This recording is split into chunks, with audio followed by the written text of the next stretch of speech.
options plausible are your resources.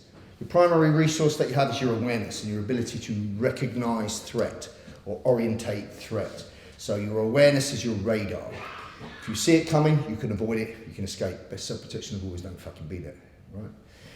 The next would be how you carry yourself, how you're perceived by others. So you want a confident body language profile. You want, imagine having a chalkboard behind you and standing tall and drawing a chalk line at your eye line. Well, depending on your current emotional state and mood, your physiology will accompany how you feel.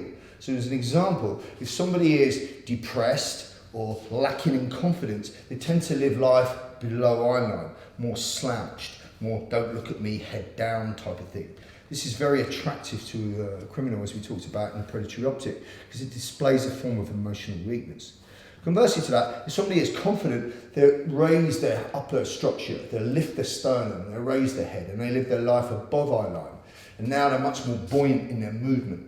They walk with a confident gait at a brisk pace, make eye contact, smile, and not inhibited in any way to speak out loud to a crowd of people, let's say.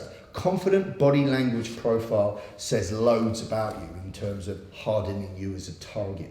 So you're much less likely to be selected as a victim of assault in the first place if you have a confident body language profile. So it's a resource. Next would be instincts. So instincts are your sixth sense. So if you have any sense that something's wrong, you intuitively think that something's wrong, follow it. You always trust your instincts. Quite often women are supposedly have greater instincts than men or better tuned into them, but often fail to act on them. So as an example, if a woman was in an elevator and a man got in, or if a woman was about to get into an elevator and the door opened and there was a guy there that triggered an instinct in her that didn't feel right, well, she should listen to that instinct. She should just not get in the lift, not give up her power. But if she decides to get into the lift regardless because she doesn't want to appear rude, she'll quite often say something after the event, if she survives the event, is, I thought there was something about him. Well, that something about him is instinct, and you should be listening to your instincts. So in an example of using the elevator like that, if you ever find yourself in a situation like that as a man or a woman, then when the lift door opens and you don't want to get in, don't get in. Just make an excuse. No, sorry, I'm waiting for two friends. They're just coming now. I'll get it the next time. So you're not giving away your power. Next would be voice. So voice can be used in a number of ways. It can be used to pacify somebody or de-escalate. It can be used in a posturing sense to make somebody stay where the fuck they are. It can be used in an assertive sense. So using the voice often will underline a statement, particularly if you use profanity. Understand that profanity is the language of the street. It's part of contemporary combat. So there's a big difference in me saying to you, stay back, you motherfucker, or get the fuck away from me, using my voice in this way. One way I'm using a profanity word to incite an insult, and the other I'm using it to underline a statement. But using your voice in an assertive tone, that we'll call a bad dog voice, is a good way to create a verbal and physical boundary. So your voice can work well also. And next would be your legs for running.